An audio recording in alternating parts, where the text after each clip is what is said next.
Salut à tous et à toutes, c'est FunRetro, j'espère que vous allez tous très bien, en tout cas moi ça va super. Aujourd'hui on se retrouve pour tester le jeu Monster Hunter Freedom Unite for iOS développé par Capcom.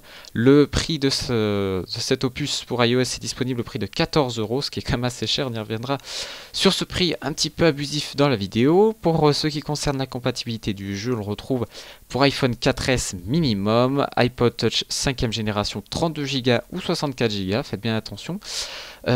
Pour l'iPad, vous avez l'iPad 3ème génération qui est compatible. L'iPad 2G n'est pas officiellement supporté, c'est-à-dire que vous pouvez le télécharger, mais les performances ne seront peut-être pas à la hauteur de vos espérances. Et sinon, je vous mettrai tout dans la description de la vidéo, hein, ne vous inquiétez pas si vous n'avez pas tout suivi. L'iPad mini première génération est supporté. Les appareils qui ne sont pas supportés, c'est l'iPhone 4, l'iPod Touch 4ème génération, l'iPad première génération et l'iPad 2ème génération. Alors, vous pouvez le télécharger sur ces 4 appareils que je vous ai cités, mais comme je vous le disais, le jeu ne risque de pas très bien tourner. Et bien voilà, j'ai lancé le jeu, donc je suis sur le menu principal de cette adaptation pour iOS qui est très bien réussi. Franchement, pour moi, je trouve que c'est le jeu que j'attendais depuis le début de l'achat de mon iPhone. Je vous promets, c'est une tuerie, c'est impressionnant. Ce jeu est vraiment super bien. On va voir ensemble ce qui a été corrigé, parce qu'il faut savoir que ce jeu était disponible, enfin il est d'ailleurs toujours disponible bien évidemment, sur PSP, donc PlayStation Portable. Vous pouvez le retrouver d'ailleurs si vous avez une PSP, il coûte 7 € d'occasion environ, c'est vraiment pas cher. Mais vous allez voir que ce jeu a bénéficié de beaucoup de changements. Alors on peut noter en changement par exemple des graphismes qui ont été un petit peu améliorés, hein, même pas mal on peut dire même, hein. J'ai pu comparer avec la version PSP et je peux vous dire que c'est quand même différent. Alors pour revenir sur le jeu avant de commencer sur ce qui a été modifié, parce que sinon vous ne comprendrez pas trop, le jeu s'inspire donc d'une chasse de monstres, c'est-à-dire que vous avez des quêtes, hein, c'est un RPG, pardon. Vous devez aller chasser des monstres, prendre des plantes par exemple, et les ramener, tout ça en un temps défini qui est par exemple de 50 minutes, donc ça vous laisse un petit peu de temps, ça dépend bien évidemment des quêtes. Là je fais les quêtes débutantes pour vous montrer vite fait comment ça fonctionne, parce que je n'avais pas trop le temps de vous faire une grosse vidéo sur ce jeu.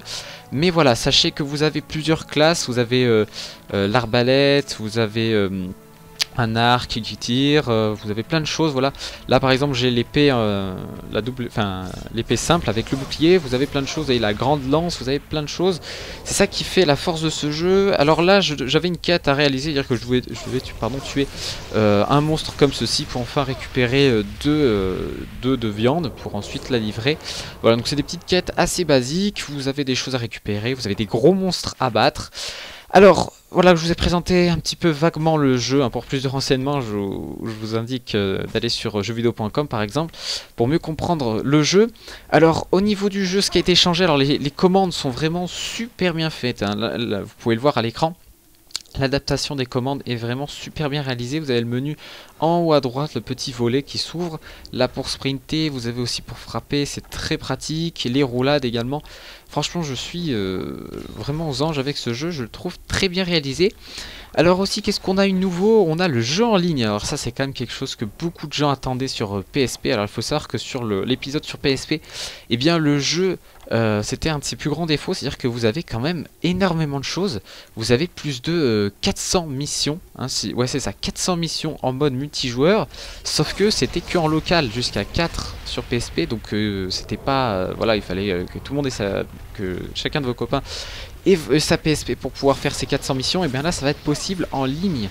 Ils ont rajouté donc le local, vous pouvez aussi jouer avec plusieurs iPods sur le même routeur, mais vous pouvez également maintenant jouer en ligne. Alors j'ai pu tester vaguement, très vite fait, j'ai pas pu vous montrer en vidéo vu que j'utilise un réseau personnel qui ne possède pas internet justement sur ce réseau pour la fluidité de la vidéo. Et donc voilà, ce que je voulais dire déjà, c'était quand même un gros point positif pour ce jeu, c'est qu'il y a le jeu en ligne. Alors, autre chose, donc il vous faudra par contre pour ce jeu en ligne, hein, j'y reviens un petit peu dessus, il vous faudra donc le Wi-Fi au minimum. Donc la 4G ça devrait fonctionner, hein, très certainement.